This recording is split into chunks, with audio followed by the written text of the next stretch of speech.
presents Super Shocker, a wedding. Isang kasalan, itinago, itinanggi, at ngayon mabubunya. Noong isang linggo, dito sa Dabas, inilantad ang kopya ng isang dokumento. Isang ebidensyang nagpapatunay sa isyung matagal nang laman ng bulong-bulungan. Wendy Valdez at Bruce Quebral, lihim na nagpakasal.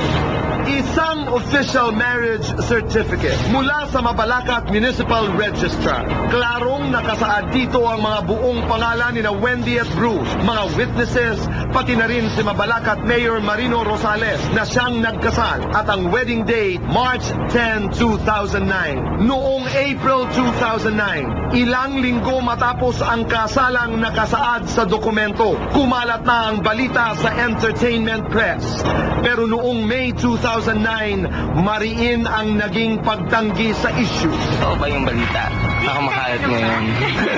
Nakasal na daw kayo ni Bruce. Hindi. Before naman din siya umalis bago pumuntang Dubai, sinasabi na rin nila yun eh. Sinabi nila na kinasal na nga daw kami to make sure na hindi siya mababae doon or ako dito. Last week, nang makuha ng Dabas ang dokumento, tumangging magbigay ng pahayag ang pamilya ni Bruce, habang si Wendy naman at ang ina nito tila umiwas sa issue. No comment. No comment. Wala Mars. I have no reaction. Magandang hapon, Wendy. Hi, Ruthie. Maraming salamat. This is the first time you're going to be talking about this issue, kaya maraming salamat, Wendy, sa pagtitiwala. Of course. Siyempre naman. Palagi iwasan dito. Okay, Wendy, lumabas sa mga sari-sari mga ebidensya na talagang totoong kinasal kayo ni Bruce Quebral noong March 10, 2009 sa Mabalacat, Pampanga. There are photos, there's an official marriage certificate. Wendy, bilang isang kaibigan, mata sa mata, aminin mo sa akin ngayon, totoo bang kinasal kayo ni Bruce? Yes, totoo naman po yun. Wala naman kaming balak itago siya forever. Ano lang kasi, parang masakit naman sa isang magulang kasi hindi alam ng parents namin eh. At bakit hindi nila alam na kinasal kayo? Kasi basically ayaw talaga ng mami ko na mag-asawa ako. Okay. At saka, hindi naman lingid sa lahat. Alam naman nila yung sitwasyon namin, pareho kaming breadwinner.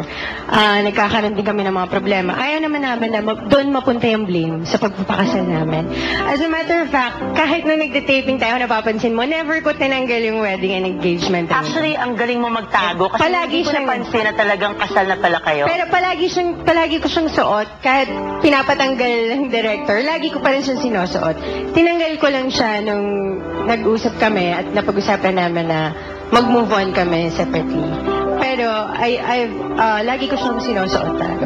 Okay, so tinago mo sa publiko because hindi alam ng mga parents mo. Yes, kasi parang ang sakit naman sa isang magulang na mauna pa naming sabihin sa taong bayan kaysa sa mga magulang namin. Siyempre, kinukuha namin yung tamang timing kung paano namin sabihin tsaka kung kailan. So gusto namin talaga na sa mga magulang muna namin, sa mga taong malalapit sa amin, dun muna sana. Okay, so kailan mo sinabi sa mga magulang mo na kinasal na kayo ni Bruce? Actually, hindi ko sinabi. Nakita na lang yung certificate. So, hindi ko talaga alam kung paano ko sabihin. Sobrang nasaktan siya, sobrang umiyak siya. So, ang hirap din talaga kung paano ko siya. Okay, Wendy, saan ba si Bruce ngayon? I think nasa Dubai siya ngayon. You think? Ba't hindi mo alam? Di ba mag-asawa na kayo?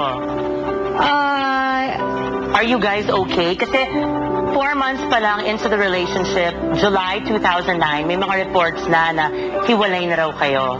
So, for the record, Wendy, ano bang status ng marriage niyo ni Bruce ngayon? Kasi ganito,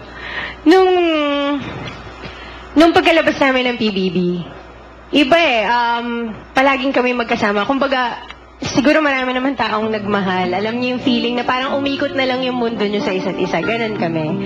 So, nung umalis siya, for 3 months, hindi siya pwede. Kailan siya umalis? December yata, I think, or November. Of 2000? 2008, oo.